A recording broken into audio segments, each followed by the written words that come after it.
ఇక వైద్య ఆరోగ్య శాఖలో 7,927 మందికి స్థానచలనం, ముగింపు దశకు వైద్యులు, ఉద్యోగుల బదిలీలు. వైద్య ఆరోగ్య శాఖలో చేపట్టిన సాధారణ బదిలీల్లో 7,927 మంది వైద్యులు, ఇతర సిబ్బందికి స్థానచలనం కలిగింది. సంబంధిత ఉద్యోగులకు నియామక ఉత్తర్వులు కూడా అందజేస్తున్నారు.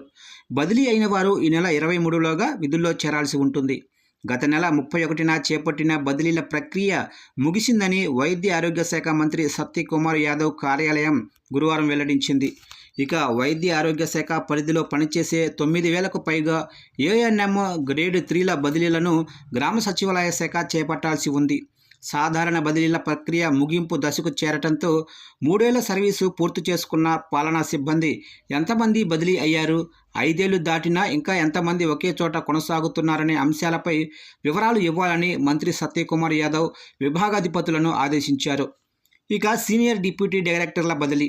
వైద్య ఆరోగ్య శాఖలో వివిధ హోదాల్లో చాలా కాలంగా పనిచేస్తున్న పలువురు సీనియర్ డిప్యూటీ డైరెక్టర్లను ప్రభుత్వం బదిలీ చేసింది.